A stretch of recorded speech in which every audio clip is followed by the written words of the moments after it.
ማታ ተኝቼ ጠዋት እነሳለሁ ማን ቢፈቅድ? አልጋ ላይ ተገለባብጦ ጠዋት መተኛት ቀላል ነገር ነው? አንተ ተኝተህ እኮ የነርቭ ሲስተም የደም ዝውውር ያተነፋፈስ ስነ ስርዓትን ማን ነው የሚቆጣጠረው? ማን ነው የሚቆጣጠረው? ስሙ የተመሰገነ። ስለዚህ ዝም ብለህ ከመሬት ተነስቶ እኔ አለው አይባልም።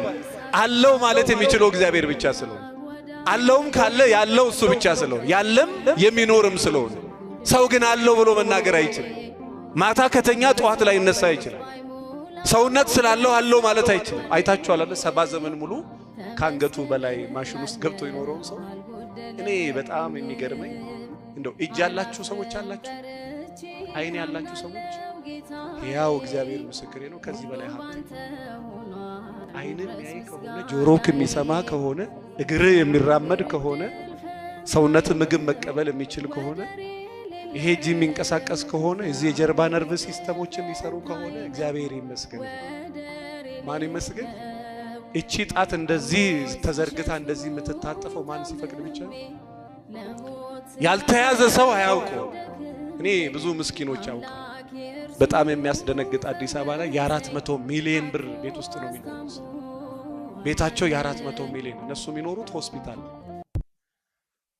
በጣም የሚያስደነግጥ የ30 ሚሊዮን ብር ኒሳን ፓትሮል ገዝተው እነሱ የሚሄዱት በዊልቸር ነው።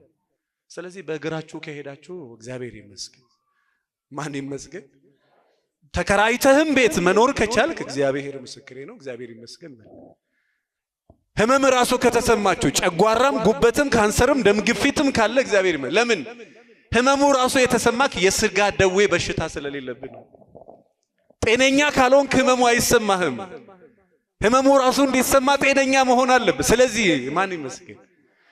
በትንሹ ነገር ደግሞ እግዚአብሔር ይመስገን ያላለ ሰው ዓለምን ሁሉ ቢገዛ እግዚአብሔር ይመስገን አይል እና በተዘጋው ደጃፍ ገብቶ የሰላሙ ጌታ እርሱ የሰላም አባት ሰላም ሰጪም ስለሆነ ሰላም ለእናንተ ይሆናል። ወገኖቼ ሰላም በለኝ ካላችሁት እመኑኝ የእግዚአብሔር ሰላምና የዓለም ሰላም ይለያል። ሰላም ማለት የጥይት ድምጽ ሳይሰሙ መኖር ማለት አይደለም። ጦርነት መካከል ሰላም ያላቸው ሰዎች አሉ። ምንም የሌለ ቦታ ላይ ደግሞ ሰላም የሌላቸው ሰዎች አሉ። ሰላም ማለት የውስጥ ሰላም ነው። ያን የውስጥ ሰላም የሚሰጠው ማን ነው?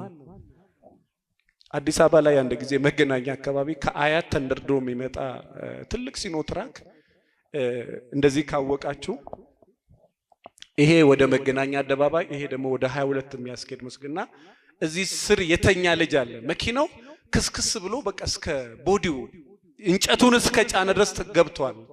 እና መኪናው በእንትን ክሬን ጧት ሲነሳ ልጁ ከእንቅልፉ አልነቃም። ፍሬን በጥሶ መኪናው ተጋይቶ ሹፌሩ ሞቶ ረዳቱ ሞቶ መኪናው ተከስክሶ እዛ ስር ልጅ ተኝቶ ነው። መኪናው ከተነሳ በኋላ ሞቷል ብለው እንዶ ጨርቅ ራሱ እየደረቡ በኋላ ልጁ ከእንቅልፍ እንደሚነቃ ሰው አይኑን እየጠራረገ ነው። እዚህ መካከል እግዚአብሔር ይጠብቃል። ማን ይጠብቃል? ማን ይጠብቃል? እግዚአብሔር። ወገኖቼ በተደጋው ደጃፍ ገብቶ ሰላም ለእናንተ ይሁን ይበላል። የኔ ቤት ሰላም ይፈልጋል፣ እናንተም የኔ ቤት ሰላም ይፈልጋል የምትሉ ከሆነ የሰላሙን ጌታ ወደ ቤቴ ይገባል።